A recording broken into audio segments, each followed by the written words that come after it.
اور بنو حنیفہ وغیرہ وجود میں آئے۔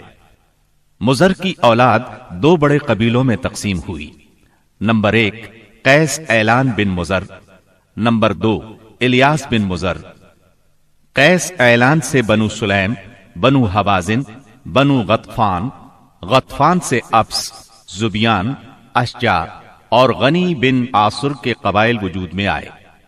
الیاس بن مضر سے تمیم بن مرہ، حزیل بن مدرکہ، بنو اسد بن خزیمہ اور کنانہ بن خزیمہ کے قبائل وجود میں آئے۔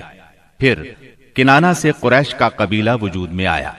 یہ قبیلہ فہر بن مالک بن نضر بن کنانہ کی اولاد ہے۔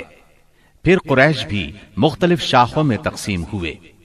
مشہور قریشی شاخوں کے نام یہ ہیں: جمح، سہم، عدی، مخزوم، تیم، زہرہ اور قصی بن کلاب کے خاندان یعنی عبد الدار، اسد بن عبد العزا اور عبد مناف۔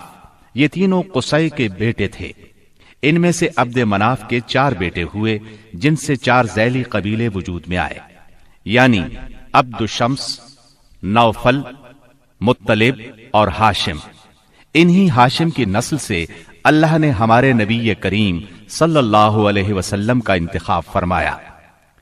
ابن عباس رضی اللہ عنہ کا بیان ہے کہ رسول اللہ صلی اللہ علیہ وسلم نے فرمایا، اللہ تعالیٰ نے مخلوق پیدا فرمائی تو مجھے سب سے اچھے گروہ کے اندر رکھا، پھر قبائل کو چنا تو مجھے سب سے اچھے قبیلے کے اندر بنایا، پھر گھرانوں کو چنا تو مجھے سب سے اچھے گھرانے میں بنایا، لہذا میں اپنی ذات کے اعتبار سے بھی سب سے اچھا ہوں اور اپنے گھرانے کے اعتبار سے بھی سب سے بہتر ہوں۔